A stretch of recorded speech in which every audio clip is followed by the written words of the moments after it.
Hello everyone, welcome back to part 2 of our in-depth look at some of the clinical updates for this very valuable and fascinating herb, Gymnema. In this part 2, we will be examining in depth the clinical studies of Gymnema's unique property, almost unique, to suppress the sweet taste, to anesthetize the sweet taste. Is it just a party trick, or does it have clinical value? So the leaves of Gymnema have long been known to temporarily knock out the sweet taste perception in humans, and this can last for, say, 1 or 2 hours, depending on the dose of Gymnema that you apply. It's a local effect, so you must apply it to the mouth. And this anti-sweet activity is irrespective of the chemical structure of the sweet agent.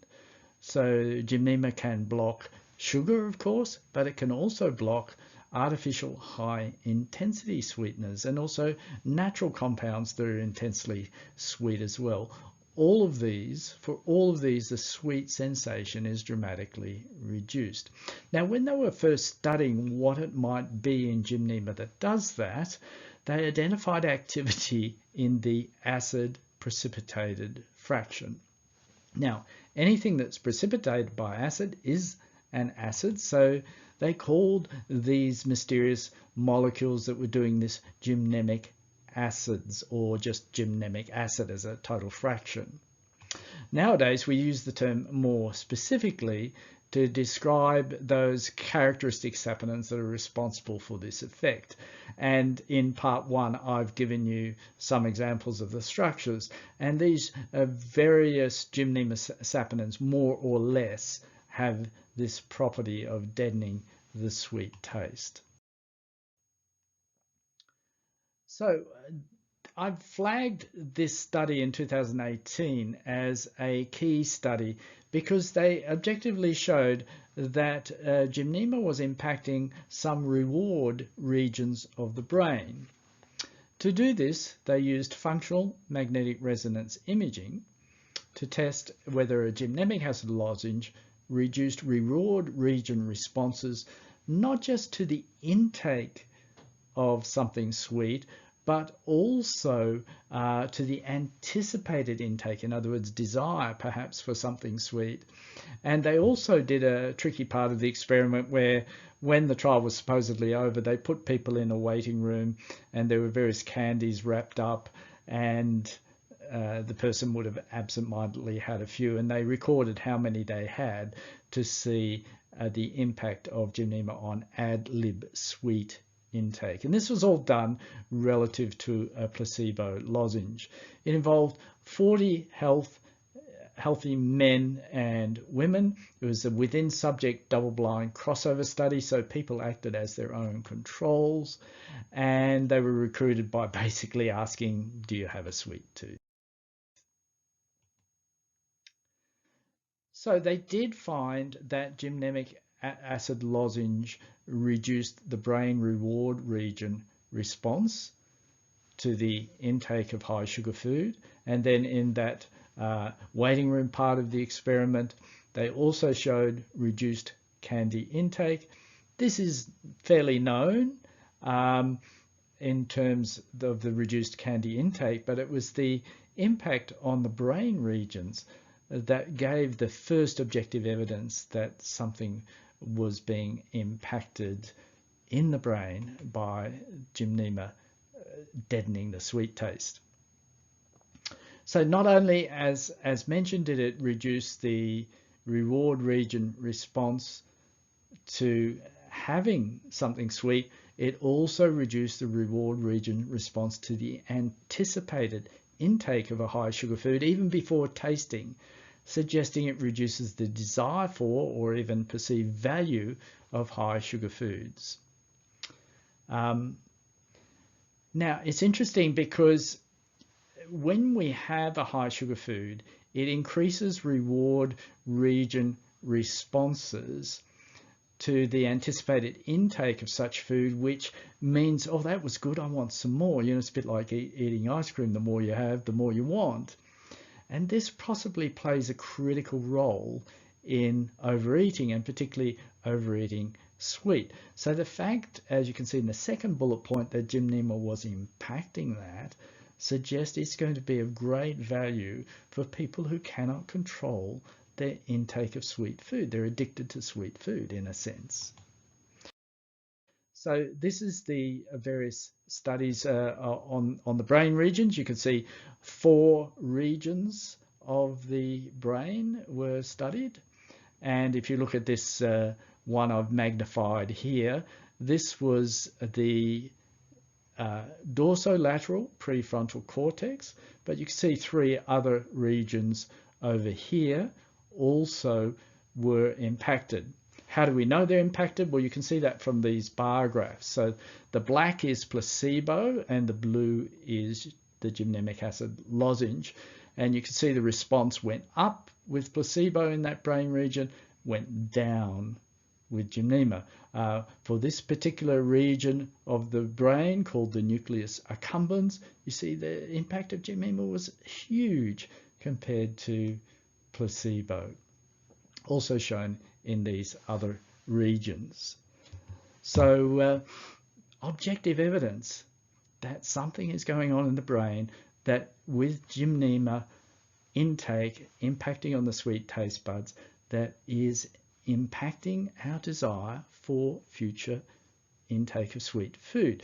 So how does that work? Well, they don't know. They proposed a theory, the authors of this paper, that perhaps by deadening the number of sweet taste buds, you're getting less sort of baseline signal going up to these pleasure centers in the brain via some sort of feedback loop, therefore reducing desire. But whatever is the mechanism, it's fairly objective evidence that regular intake of Gymnema not only makes sweet tasting food unpleasant in the immediate experience, but it also reduces your anticipation and desire of future intake of sweet food, aka it reduces sweet cravings. And that's what the author said. Collectively, these findings suggest that the GA lozenge may reduce both the pleasantness of high sugar foods and anticipated pleasantness, which may reduce intake of high sugar foods if the gymnemic acid lozenge is used habitually. So then we have this 2020 study, and it showed a kind of similar thing, but without the objective looking at the brain regions. So you have the white boxes are placebo and the green boxes are Gymnema GS, Gymnema Sylvester, Gymnema Mint. And you can see that you've got desire, pleasantness, and hunger. So you're comparing active with placebo. You see no difference in hunger, didn't impact hunger. But if you look at the pleasantness of sweet tasting, heavily impacted by the Gymnema, and the asterisk there indicates statistical significance. There's a difference between 2 groups. But also desire, you see here, those first bars on the left, desire was significantly decreased by the Gymnema. And then basically they then looked at the number of participants opting for the next serve. So before the mint, you know, everyone wanted another serve, or not quite, but 55% wanted another serve, in both groups. But after they used the mint in a separate experiment, you could see that Gymnema's the blue, that the desire for a second serve was slightly decreased, and we're talking here about high sugar sweet foods, but you could see that's for the first serve, but by the second serve after the single Gymnema mint, radically down, you know, less than 10% in the Gymnema group wanted that second serve of sweet. So another study that backs up what we saw in the first study. Now, this group published also in 2020, and they were wondering if the impact of Gymnema on desire for sweet food, and indeed on the whole, taste response, might impact things like gastric emptying, gastric motility, blood sugar surges. So all of that, they're wondering if that was also feeding into the impact of Gymnema on desire. So this crossover study in 15 people looked at the effect of Gymnema on these various parameters, including appetite, food satisfaction, and desire for basic tastes. So as expected, Gymnema led to reduced sweet taste intensity and reduced taste liking for sweet things. But gastric emptying, blood glucose, plasma insulin, and appetite indices did not change significantly with the Gymnema. So they concluded that it's not affecting those key parameters. It's not acting in this way. Now, the final study I'd like to look at is this 2025 trial. And this is a good one. We've kind of waited for this type of trial, and it really, if you like, seriously confirms the value of suppressing the sweet taste with Gymnema in terms of helping people with sweet cravings, but also gives us some other insights into how best to do it. So this is a randomized controlled trial, RCT, again, crossover design, and again, in people with a sweet tooth. So they underwent baseline sensory testing using Gymnema and placebo, and then embarked on a 14-day intervention. Now, the key thing here was they were using these Gymnema mints, either in a systematic way in one group, where the authors told the trial initiators, said, take the Gymnema at the specified times 3 times in a day. Or for another group, they said you can have these Gymnema lozenges anytime, or Gymnema mints anytime you like, up to 6 per day. This was the ad-lib group. And they were assessing which was better, which had the most impact. And it was the ad-lib protocol that reduced daily sugar-sweetened beverage intake by 42% relative to placebo, and reduced overall sugar cravings by 28% relative to placebo. So the best way to give it with patients is in ad-lib fashion. Now, I don't know if these Gymnema mints are commercially available. They may be in some countries, but you can just use a tincture or an extract, a liquid extract or a tincture of Gymnema, and just a few drops on the tongue. Or you can even, if you've got a good strong Gymnema tablet, you can tell the patient to suck on it for about a minute or so before they swallow it. It'll all have that impact. They'll complain, of course, either way compared to a mint lozenge, but it will still have the same impact. But the advice is to use it ad lib. So to use it when you're feeling like having something sweet up to 6 times a day, and that will give you the most clinical impact. And both ad lib and the systemic reduced pleasantness ratings and desire for more chocolate. So both approaches were successful, but the effect was most marked with the ad lib. So looking at some specific data from the trial, you can see in this study, orange is systematic, grey is ad lib, and blue is placebo. And this is just for the number of chocolates eaten at one go. And you can see that there's no difference for this in terms of pleasantness rating, whether they're ad-libbing or systemic. They'll drop down substantially. So only about 15% of the people using Gymnema want that third chocolate, whereas you can see it's about 40% of the placebo group.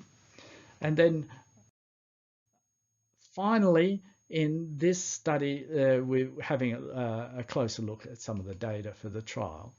And what you can see is if you look at sugary beverages, it started off baseline at 410 ml per day, went down to 363 in placebo, but look, dropped to 212 in the ad lib.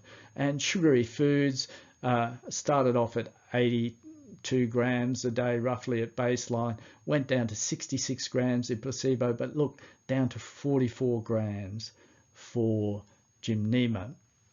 Now, in terms of body composition, weight, body fat mass, body fat, BMI, waist-hip ratio, there was no impact of Gymnema on these parameters, as you can see from table 4. But don't make the wrong conclusion that this study therefore shows that Gymnema cannot help with weight loss. Remember in part 1, I quoted the animal study where Gymnema somehow magically, despite the same food intake that the rats, I think it was, put on less body weight. So there's that study.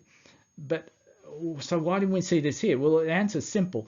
A Gymnema lozenge, a mint lozenge, only has enough to give a local effect in deadening the sweet taste. It's not going to give you that systemic effect that was seen in the animal model that's going to help weight loss. For that, you need substantial doses of the whole herb.